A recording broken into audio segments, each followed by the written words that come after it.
Welcome back to Conversations Live. Again, if you're just now joining us, we're talking to the author of the book Happily Ever Now. The author is Nicole Rouse. Nicole, when we were going to break, you had told us a little bit about how people may perceive the book because it is under a Christian fiction line. I want to actually get into the story because you are right. It does have a universal theme. Tell us about how the book Happily Ever Now came about.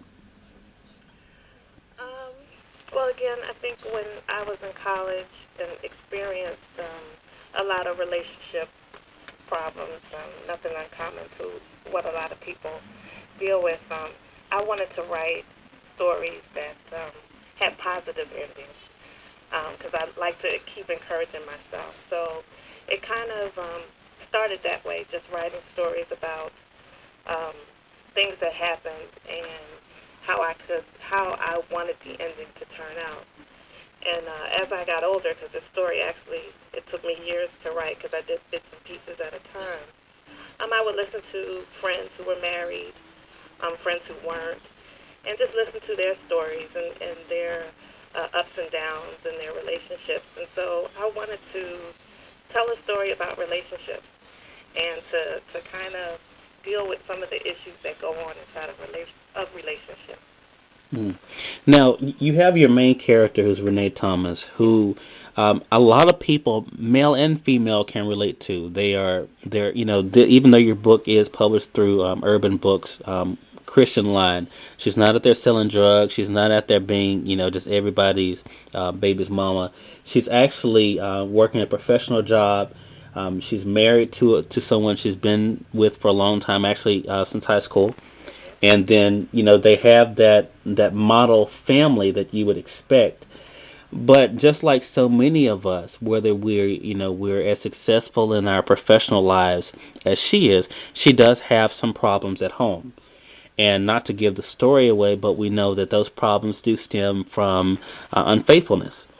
And it's so you have different layers in the book where you're not only dealing with the infidelity, but you're also dealing with the impact that infidelity has on everyone involved, whether it's the person who is married to the person who's being cheated with, and then also if there are any children or other family members. When you deal with a subject like this isn't a softball subject. When you said it took you a while to write this book, what was it about that theme of infidelity that you felt like was important for Christians to discuss? Um, I think once I got older and my friends started getting married, and you think of the happily ever now, everything's going to be perfect once you get married. Particularly when you're in church too, everyone thinks, or some people think that once you're married, everything's going to go well and great, and that's not always the case. So I wanted to really show how everybody struggles in a marriage, and how you have to work at it to make it work. Mm-hmm. Now, one of the things I think that comes into play is the old saying we hear about forgiving and forgetting. And with your main character, with Renee, she's faced with a choice. Some women would choose to leave. Those who do choose to stay find themselves at times second guessing it. But then when you bring in, and it's very interesting the way it does come back, even though it's not easy to come back to God in a sense when you're faced with something that traumatic. What is the lesson that you're trying to get us who are believers to see about when someone does something unexpected, how we should react? What are you hoping we get from this? I think forgiveness is a very hard thing to do. A lot of times we say we forgive, but in reality we don't. There's one good argument that comes up, and immediately you're bringing up something from the past. So you haven't really forgiven. And the challenge in the story, and what I hope people will get from the story, is that you have to let God kind of help you with that forgiveness. we may not understand why things happen, but there's a reason for everything. And as long as we believe in Him and trust in Him, everything's going to work out in the end. Wow. And just the title, Happily Ever Now, I mean, we live in a society where we do want things now. We don't want to wait. It's what some people call the microwave mentality, because we want it quick, and a lot of times by getting it quick, it's not actually right. In the situation in the book, though, it that saying to me, that microwave mentality, is something that you can almost say is possible, because a lot of people, you hear about the fairy tale and living happily ever after, but a lot of people just want that happiness now. Right now. Yeah, one of the things I got from the book, though, Nicole, is that a lot of times, especially when it comes to happiness, if we could just get that peace now, that will help us to be able to wait on everything else. Would you agree with that? Absolutely. I mean, that's the one thing that you definitely need. If you don't have peace, you're not going to have that happiness. You're not going to have joy, and everything around you is not going to be right. So, I think peace is definitely the key. All right. Okay.